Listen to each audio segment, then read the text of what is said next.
കർത്താവായ യേശുക്രിസ്തുവിൻ്റെ നാമത്തിൽ വീഡിയോ ശ്രദ്ധിക്കുന്ന എല്ലാവർക്കും ഞാൻ സ്നേഹവന്ദനം പറയുകയാണ്. ഇന്ന് നിങ്ങളോട് ഒപ്പം അല്പസമയം ചെലവഴിക്കുന്നതിൻ്റെ കാരണം നമ്മുടെ കർത്താവായ യേശുക്രിസ്തു മരിച്ച് മൂന്നാം ദിവസം ഉയർത്തെഴുന്നേറ്റു എന്നുള്ള സത്യം നമുക്കെല്ലാവർക്കും അറിയാം. എന്നാൽ യേശുക്രിസ്തു ഉയർത്തെഴുന്നേറ്റത് അവൻ ദൈവമായിരുന്നതുകൊണ്ട് അവൻ സ്വയം ഉയർത്തെഴുന്നേറ്റു എന്നുള്ള വിശ്വാസമാണ് അനേകർക്കുമുള്ളത്.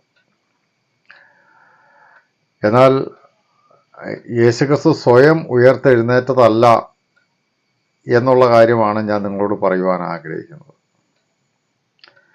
പലരും വിചാരിച്ചിരിക്കുന്നത് യേശുക്രിസ്തു ദൈവമായതുകൊണ്ട് അവൻ മരിച്ചിട്ട് അവൻ സ്വയം ഉയർത്തെഴുന്നേറ്റു എന്നുള്ള വിശ്വാസമാണ് അവർക്കുള്ളത്. ആ വിശ്വാസം എങ്ങനെ ഉണ്ടായെന്ന് എനിക്കറിയത്തില്ല. എന്നാൽ അത് യാഥാർത്ഥ്യം അതല്ല എന്നാണ് ഞാൻ നിങ്ങളോട് പറയുന്നത്.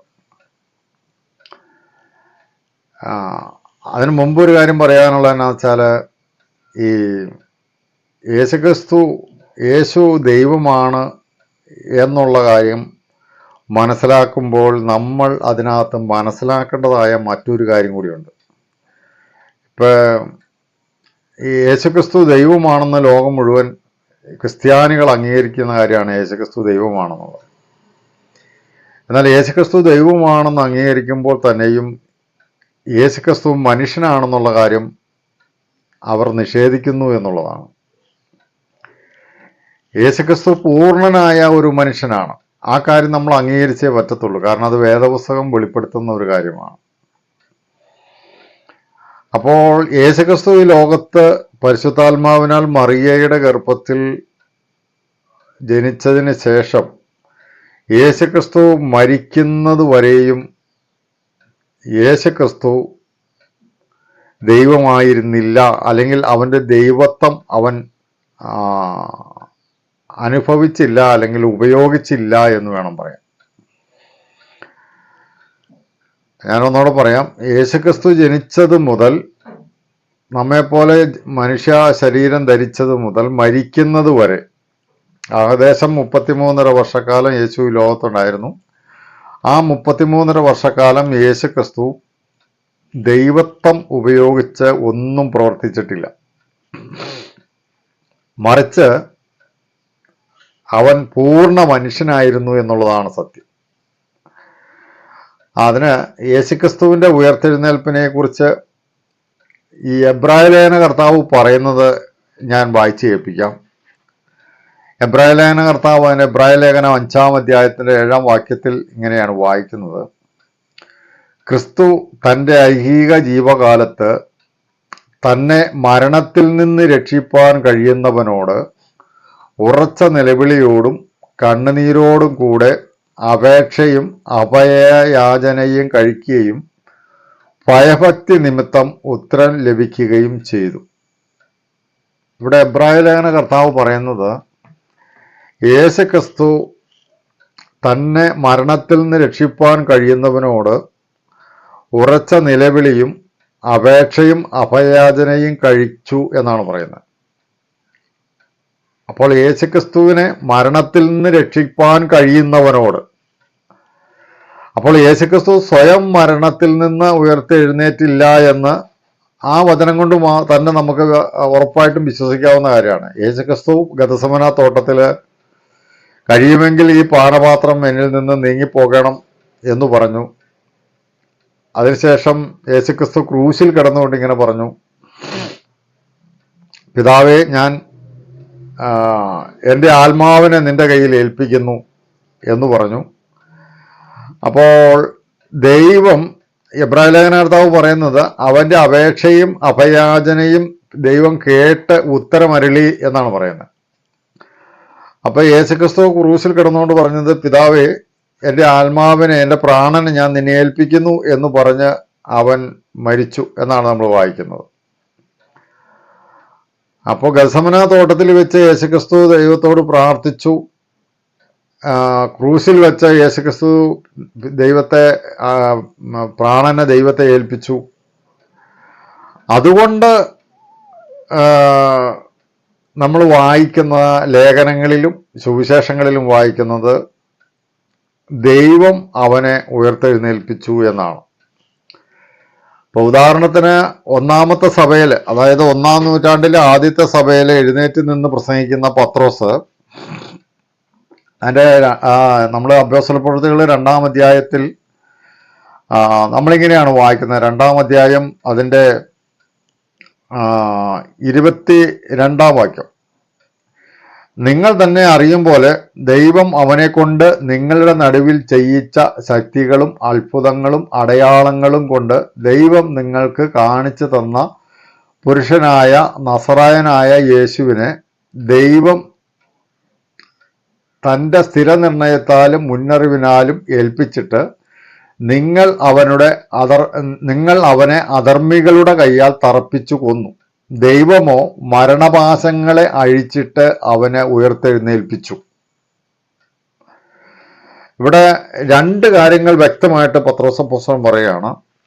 ഒന്ന്, യേശുക്രിസ്തു ചെയ്ത അത്ഭുതങ്ങളെല്ലാം ദൈവം അവനെ കൊണ്ട് ചെയ്യിച്ചതാണ് എന്നാണ് പറയുന്നത്.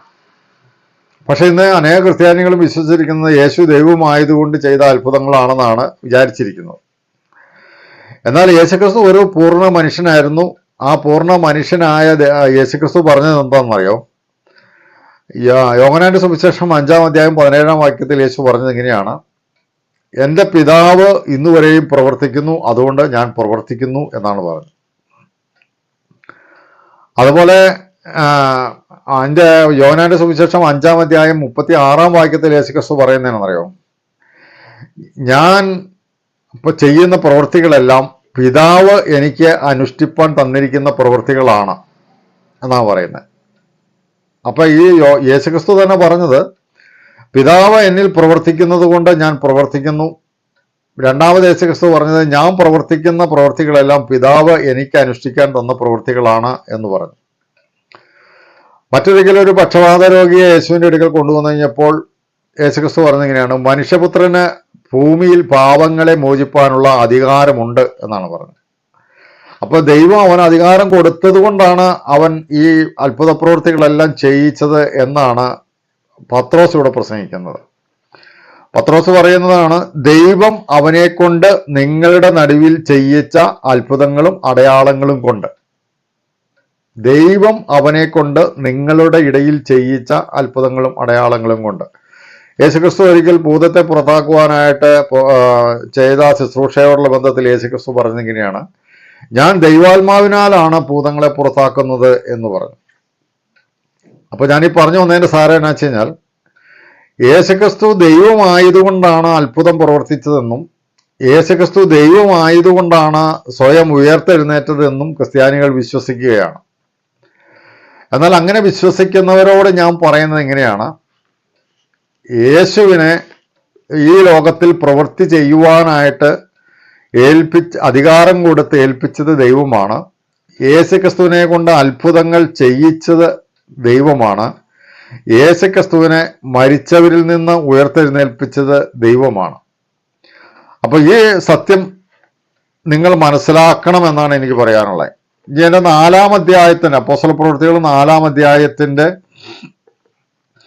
9-ാം വാക്യത്തിൽ പത്രോസ് പറയുന്നത് ഇങ്ങനെയാണ്: നിങ്ങൾ ക്രൂശിച്ചവനും ദൈവം മരിച്ചവരിൽ നിന്ന് ഉയർപ്പിച്ചവനുമായ നസറേയനായ യേശുക്രിസ്തുവിൻ്റെ നാമത്തിൽ എന്നാണ് പറയുന്നത്.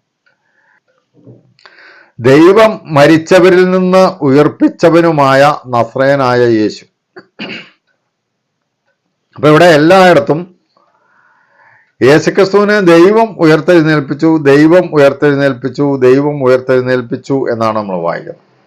നമ്മുടെ രക്ഷ തന്നെ ദൈവം ഉയർത്തെഴുന്നേൽപ്പിച്ചു എന്നതിൻ്റെ അടിസ്ഥാനത്തിലാണെന്ന് എഫെസ്യ ലേഖനം 2-ാം അധ്യായത്തിൽ നമ്മൾ വായിക്കുന്നുണ്ട്. എഫെസ്യ ലേഖനം 2-ാം അധ്യായത്തിൻ്റെ 1 മുതൽ 8 വരെയുള്ള വാക്യങ്ങളിൽ നമ്മൾ എങ്ങനെയാണ് രക്ഷിക്കപ്പെട്ടിരിക്കുന്നതിനെ കുറിച്ചാണ് പറയുന്നത്. അതിക്രമം കൊണ്ടും പാപം കൊണ്ടും മരിച്ചവരായിരുന്ന നമ്മയും ദൈവം ക്രിസ്തുവിനോടുകൂടെ ജീവിപ്പിക്കുകയും, അപ്പോൾ ക്രിസ്തുവിനോടുകൂടെ ഉയർത്തെഴുന്നേൽപ്പിക്കുകയും ക്രിസ്തുവിനോടുകൂടെ സ്വർഗത്തിലിരുത്തുകയും ചെയ്തു. ഇതൊക്കെ ആരാ ചെയ്തതെന്നറിയോ? ദൈവമാണ് ചെയ്തത്.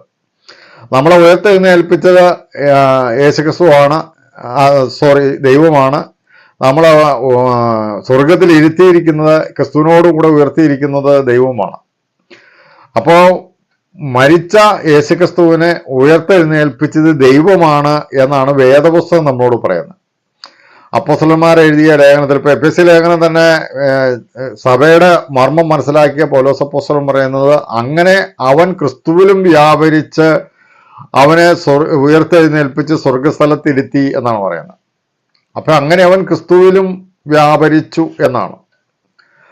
അപ്പോൾ ദൈവത്തിന്റെ ആത്മാവിനാൽ ദൈവം ക്രിസ്തുവിൽ വ്യാപരിച്ചുകൊണ്ട് മരിച്ച യേശുവിനെ ഉയർത്തെഴുന്നേൽപ്പിച്ചു എന്നാണ് വേദപുസ്തകം നമ്മോട് പറയുന്നത്.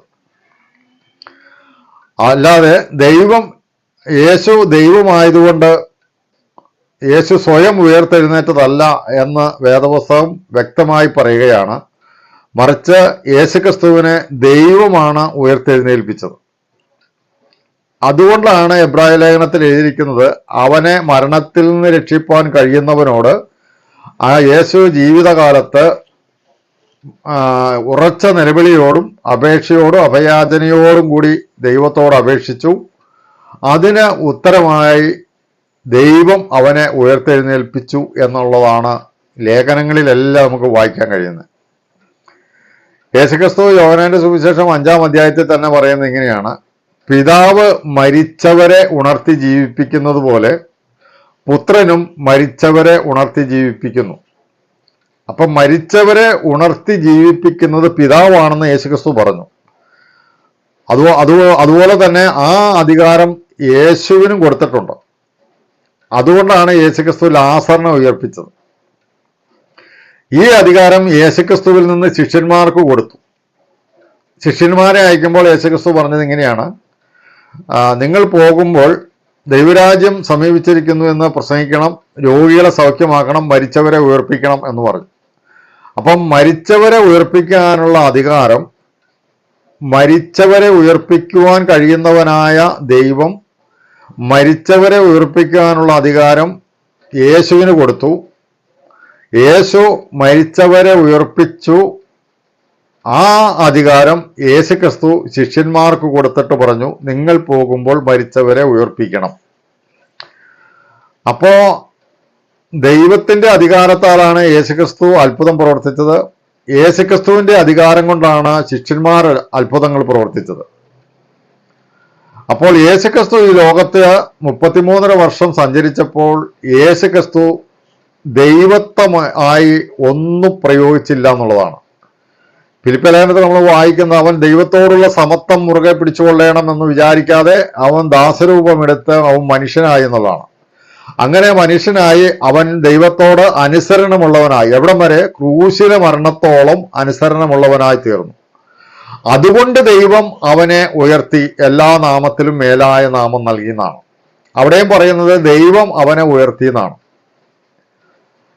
എന്നാൽ ഇന്ന് അനേക ക്രിസ്ത്യാനികളും വിശ്വസിച്ചിരിക്കുന്നത്, രക്ഷിക്കപ്പെട്ടവരും രക്ഷിക്കപ്പെടാത്തവരും ഉൾപ്പെടെയുള്ള അനേക ക്രിസ്ത്യാനികളും വിശ്വസിച്ചിരിക്കുന്നത് യേശുക്രിസ്തു സ്വയം ഉയർത്തെഴുന്നേറ്റു എന്നാണ്.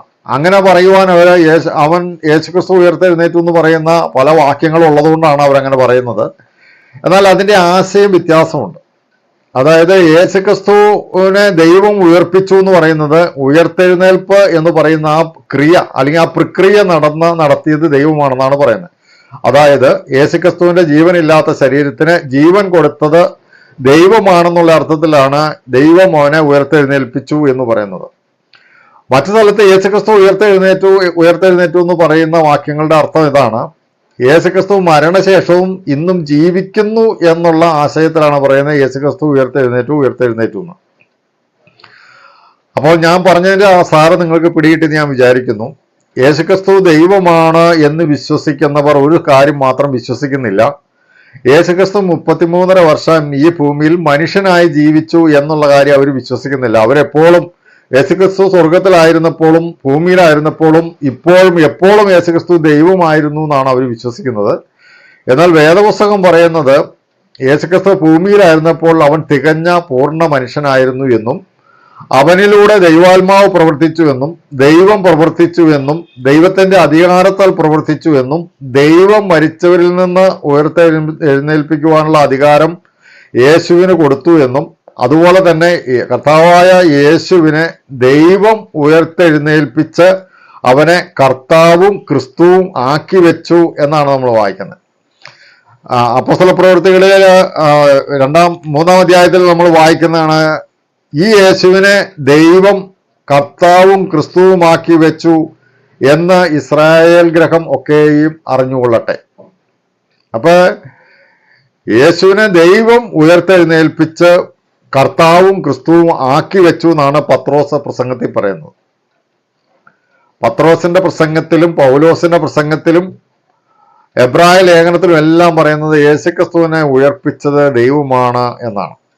അപ്പൊ അതുകൊണ്ട് ഞാൻ വീഡിയോ അവസാനിപ്പിക്കുകയാണ്. ആർക്കെങ്കിലും യേശുക്രിസ്തു സ്വയം ദൈവമായതുകൊണ്ട് അവൻ സ്വയം ഉയർത്തെഴുന്നേറ്റതാണെന്ന് ഒരു വിശ്വാസമുണ്ടെങ്കിൽ സഹോദരന്മാരെ, ഞാൻ നിങ്ങളോട് പറയാം, യേശുക്രിസ്തു സ്വയം ഉയർത്തെഴുന്നേറ്റതല്ല, അവനെ ഉയർത്തെഴുന്നേൽപ്പിച്ചതാണ്. അവൻ മരിച്ചപ്പോൾ അവനോടുകൂടെ നമ്മളെയും ക്രൂശിച്ചു, അവൻ അടക്കിയപ്പോൾ അവനോടുകൂടെ നമ്മളെയും അടക്കി, അവൻ ഉയർത്തെഴുന്നേറ്റപ്പോൾ അവനോടുകൂടെ നമ്മളെയും ഉയർത്തെഴുന്നേൽപ്പിച്ചു.